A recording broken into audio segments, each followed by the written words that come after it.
Tu mens, nous le savons tous les deux. L'invitation apparaît. Un simple vendredi soir, sortir. Tes doigts suivent la réponse. Je ne peux pas venir, malade encore. Une vague de soulagement pur et profond t'envahit. As-tu déjà ressenti cette joie presque coupable, non seulement d'être chez toi, mais de ne pas être dehors? Te vois-tu jouer ce rôle, inventant d'élégantes excuses de travail ou d'urgence familiale, juste pour le plaisir pur d'un t-shirt usé, d'un repas réconfortant et d'un silence complet? La société te qualifie d'ennuyeux. On te traite d'ermite, de rabat-joie, peut-être même de brisé dans un monde qui romantise le mouvement constant et le bruit partagé. Pourquoi 4 murs silencieux sont-ils ton sanctuaire, tandis que les lumières vives et les grands rires d'un bar bondé te font te sentir plus seul que jamais? Si tu es cet ami, si tu es celui qui ne se présente pas, ceci est pour toi.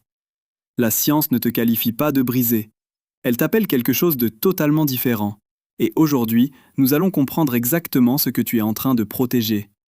Parce que ta maison n'est pas une cachette, c'est une source de pouvoir. Mettons une chose au clair.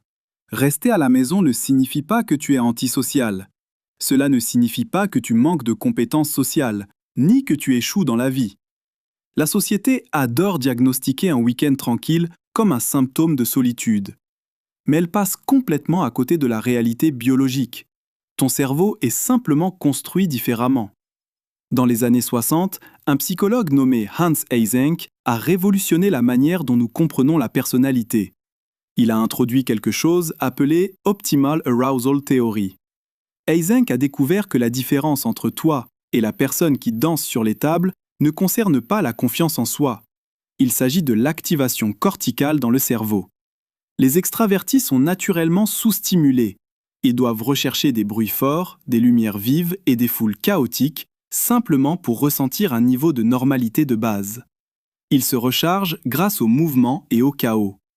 Mais toi, ton niveau d'activation de base est déjà incroyablement élevé. Chaque interaction sociale, chaque conversation forcée, chaque lecture d'une expression faciale inonde ton système nerveux de données. Cela vide complètement ta batterie.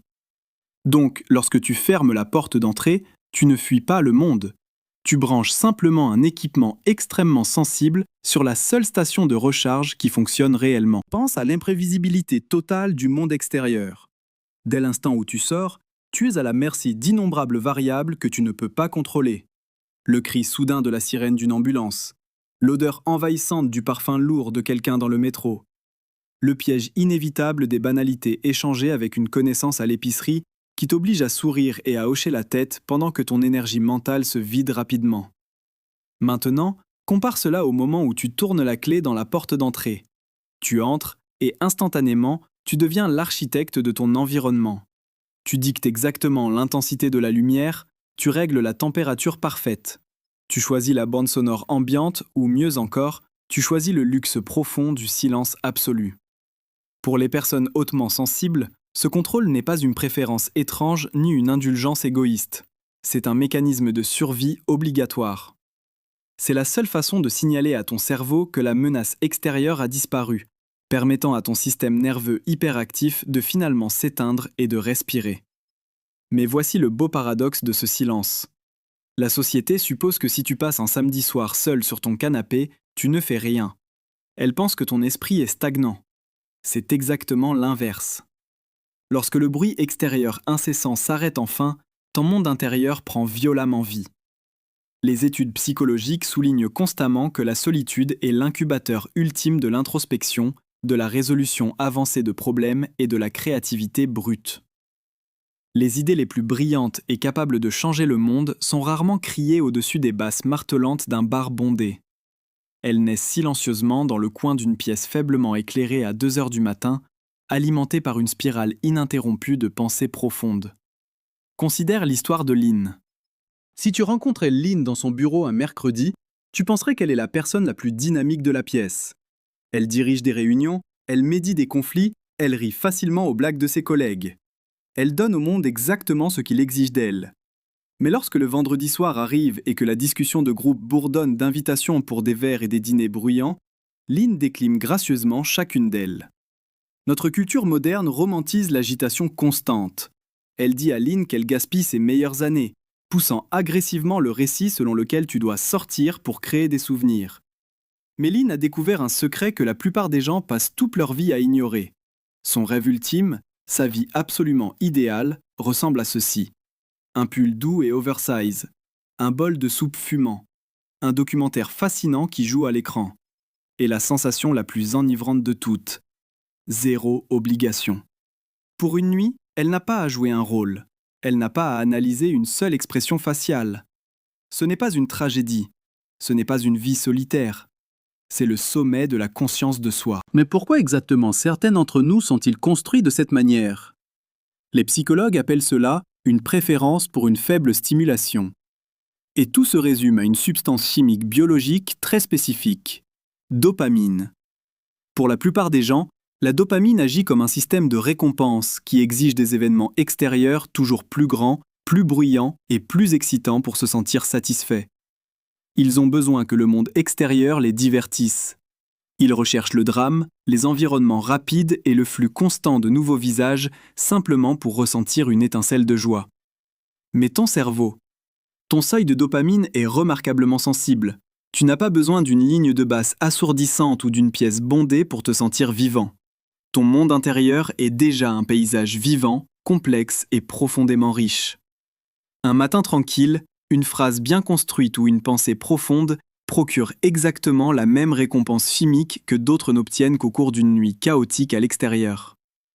Et puis il y a le coût caché de l'interaction humaine. Pour toi, une simple conversation n'est jamais simplement une conversation. Ton cerveau agit essentiellement comme un superordinateur, traitant une énorme quantité de données invisibles en temps réel. Tu lis les micro-expressions, tu analyses les subtils changements dans le ton de la voix, tu décodes le contexte non exprimé de chaque phrase et sélectionnes soigneusement les mots exacts pour répondre. Ce niveau d'empathie extrême et d'hyper-observation consomme une quantité stupéfiante d'énergie mentale et physique. Cela conduit inévitablement à une surcharge sensorielle. Ton envie soudaine de rentrer chez toi n'est pas un choix conscient, c'est ton corps qui déclenche physiquement l'alarme incendie. C'est un ordre biologique qui t'oblige à te retirer, à t'éteindre et à effectuer une réinitialisation complète avant que tout ton système ne s'effondre. Mais nous devons être honnêtes avec nous-mêmes. Nous ne pouvons pas romantiser chaque aspect de l'isolement. Tu dois te poser une question très difficile, très silencieuse.